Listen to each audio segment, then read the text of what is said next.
안녕하세요. 조쌤이와 수다 조쌤입니다. 오늘은 부산 동명대학교 상담심리학과 최승진 교수님과 함께 틱장애에 대해서 알아보도록 하겠습니다. 교수님, 안녕하셨어요? 네, 안녕하십니까. 네.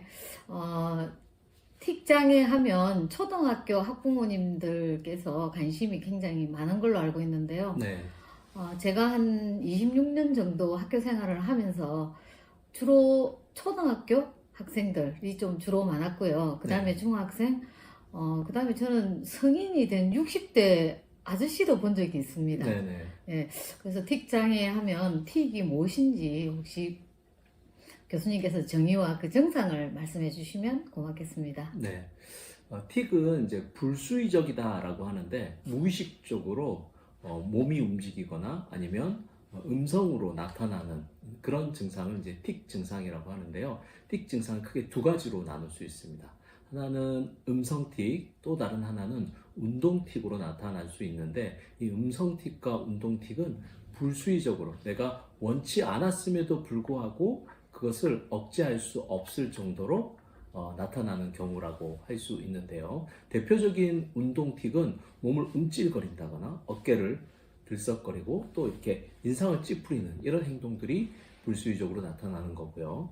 음성 틱으로는 뭐 킁킁 소리를 낸다든지 내가 기침 소리를 낸다든지 이런 식의 음성 틱, 그게 이제 크게 두 가지로 나눠 볼 수 있습니다.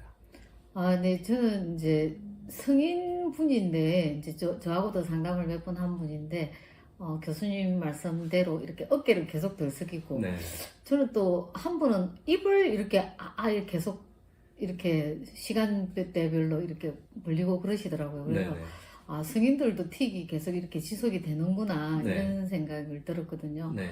어, 그뭐 아이들은 킁킁거리거나 뭐 기침하는 거는 학교에서도 주로 좀 많이 봤는데요. 그러면 교수님 이렇게 이 틱장애가 생기는 원인이 또 어디에 있다고 보십니까? 네. 틱장의 가장 근본적인 원인은 이제 신경학적 문제다라고 할 수 있는데요.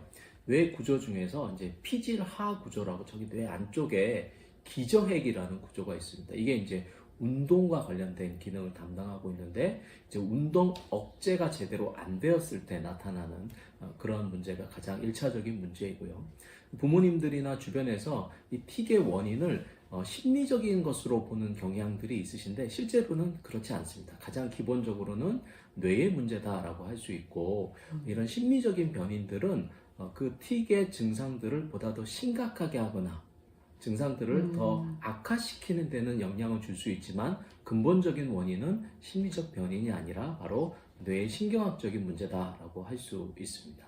아, 그러, 그렇네요. 네, 저는 이때까지 그 좀 심리적인 영향이 더 크지 않을까 생각했는데, 역시, 뇌 기능에 문제가 있다고 볼 수가 있겠네요. 그러면 교수님, 틱에 또 이렇게 다양한 종류들이 있을 것 같은데, 네.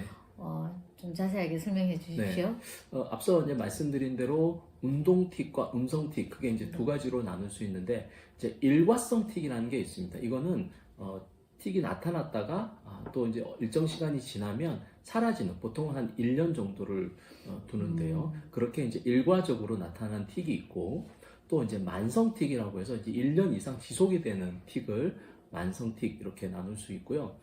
음성 틱과 운동 틱이 같이 나타나는 것을 이제 뚜렛 증후군이라고 합니다. 네. 이제 이런 경우는 음성과 운동 틱이 복합적으로 나타나는데 그 중에서도 뚜렛 증후군 중에 예를 들어 내면의 분노감, 화, 그 다음에 성적인 그런 이제 욕설 이런 것들이 무의식적으로 이렇게 들썩 이렇게 나오는 그런 경우들이 이제 뚜렛에서도 관찰될 수 있고요.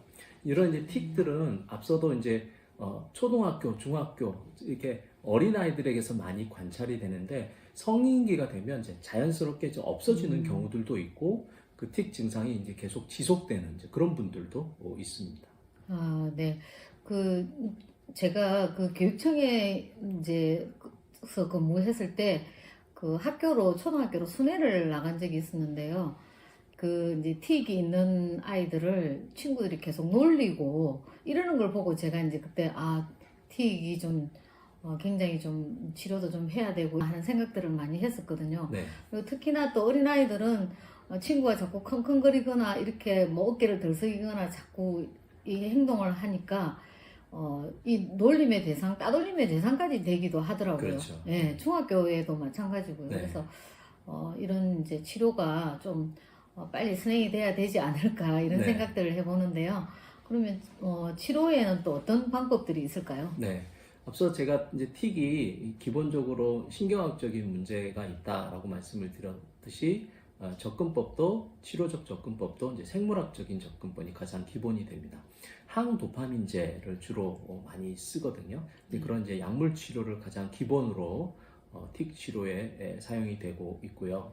심리적인 요인도 상당히 또 중요한 영향을 미칩니다. 앞서 말씀드린 대로 틱이 있는데 어떤 심리적인 부담이 되거나 스트레스 상황이 되거나 정서적으로 조금 이제 힘든 그런 상황일 때 틱이 악화되는 경우들이 있기 때문에 그런 이제 심리적인 변인들을 잘 다루어야 되는데 특히 틱을 하고 있으면 주변의 아이들이나 또래 애들이 많이 놀리거나 또 네. 부모님들도 상당히 걱정을 많이 합니다. 오히려 틱에 대한 치료는 심리적인 요소에서는 그것을 별로 대수롭지 않게 여기는 방식이 중요합니다. 즉 신경을 잘 쓰지 않게 그렇게 하는 이제 부모님이나 주변의 태도가 필요로 하고요.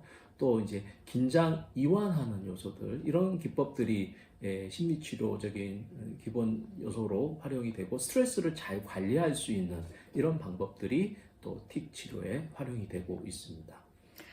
네. 그 학생들이 이제 친구들을 계속 놀리고 이러다 보니까 부모님께서 이제 상담을 오셔가지고 아이를 계속 야단을 치는 거예요. 그렇죠. 그렇게 하지 말라고. 그래서 그러니까 더 심하게 이제 이렇게 아이가 또 이 행동을 하더라고요. 그래서 틱은 그냥 자연스럽게 그냥 무시하는 정도? 네. 그냥 지나가는 걸로 이렇게 네. 부모님의 태도가 좀 굉장히 중요하다고 말씀을 하셨는데요. 네. 네, 꼭 좀 부모님들께서 잘 알아두시면 좋겠고요. 이런 아이들을 위해서 학교 생활에 대한 어떤 도움이 될 만한 것들이 있으면 교수님 말씀해 주십시오. 네.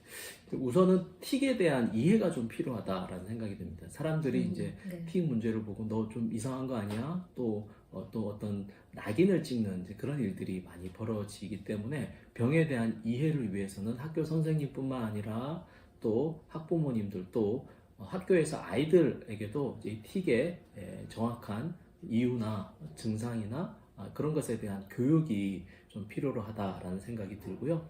또 학교 장면에서는 이제 또래들이 이제 그 틱 있는 아이들을 따돌리지 않도록 그렇게 이제 그게 교육을 좀, 그렇죠. 지지적인 그런 긍정적인 환경을 학교 장면에서 조금 만들어주는 것 이것도 중요한 개입 방법이 된다라고 말씀을 드릴 수 있고요. 틱 자체에 초점을 두기보다는 아이가 일생생활에서 생활에 관심을 가질 수 있도록 부모님 또 선생님 또 친구들이 같이 이렇게 노력해 주는 것이 틱 치료에 상당히 도움이 된다라고 말씀드릴 수 있겠습니다. 네. 그리고 무엇보다도 우리 아이들이 함께 즐겁게 좀 생활할 수 있는 그런 것들은 다 같이 함께 우리가 이 문제를 또 연구도 하고 이렇게 의논을 해야 될 이런 필요성은 반드시 있어 보입니다. 네. 교수님 오늘도 정말 좋은 말씀 너무 감사하고요. 저는 또 다음 또 다른 주제로 교수님 한 몇 번 더 만나 뵈도 되겠죠? 네. 맞습니다. 너무 감사합니다. 오늘 초대 이렇게 응해주셔서 너무 감사하고요. 제가 부산 동명대학교 상담심리학과 열심히 응원하고 있습니다. 네. 예, 그래서 지난번에도 제가 말씀드렸던 것 같은데 많은 분들이 상담 공부도 하고 심리 공부를 해서 함께 더불어 잘 살아가는 사회가 되는 것이 가장 건강한 사회고 우리가 바라는 사회가 아닐까 하는 생각을 해봅니다. 네. 교수님 오늘 너무 감사합니다. 다음에 또 봬요. 네. 고맙습니다.